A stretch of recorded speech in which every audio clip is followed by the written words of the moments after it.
बिस्मिल्लाहिर्रहमानिर्रहीम। अस्सलाम वालेकुम। एक शख्स किसी बादशाह का मुकर्रब और वफादार था और इसी वजह से वो काफ़ी अहम था।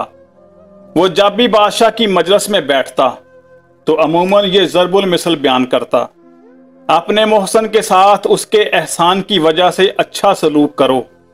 रहा बुराई करने वाला तो उसकी बुराई ही उसको ख़त्म करने के लिए काफ़ी है। दरबारियों में से एक शख्स को इसके साथ बैर था, यानी खाम खा का हसद। उसकी पूरी ख्वाहिश थी कि ये बादशाह का मुकर्रब ना रहे और किसी तरह उसे बादशाह से बाज़न कर दिया जाए।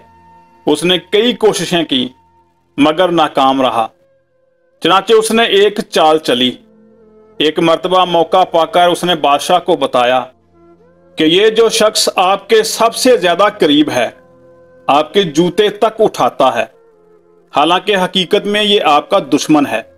आपसे मोहब्बत नहीं करता, बल्कि उसका कहना है कि आपके मुंह से नहायत गंदी बदबू आती है। बादशाह बोला, तुम्हारे इस इल्जाम का क्या सबूत है और इस इल्जाम की तस्दीक कैसे होगी? हासद बोला, आप इस शख्स को शाम के वक्त बुलवाएं और अपने करीब करें।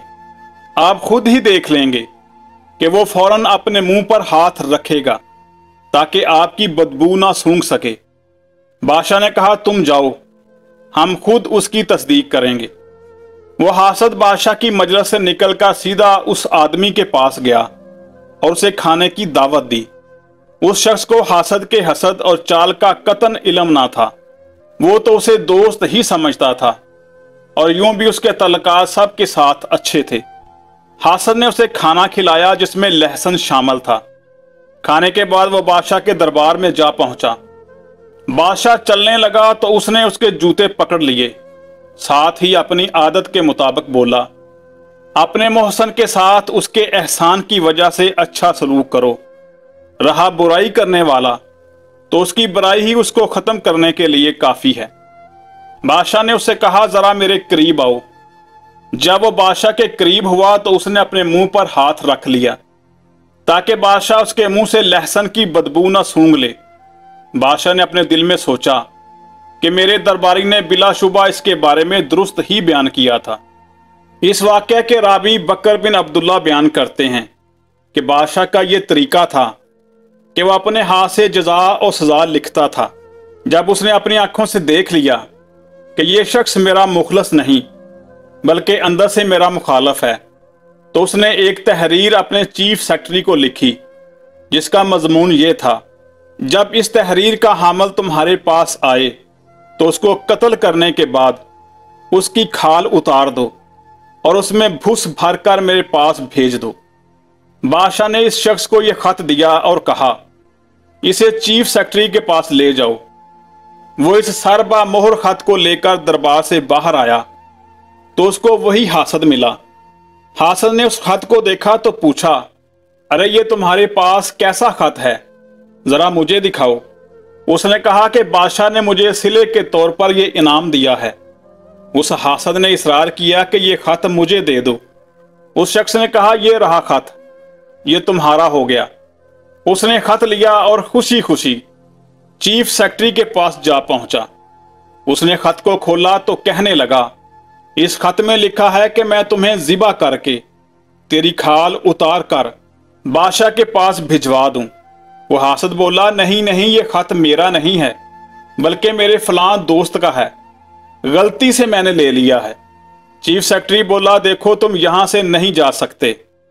खत में वाज़ेह तौर पर हदायत हैं कि जो भी इसका हामिल है उसको कत्ल करके उसकी खाल में भुस भर दो।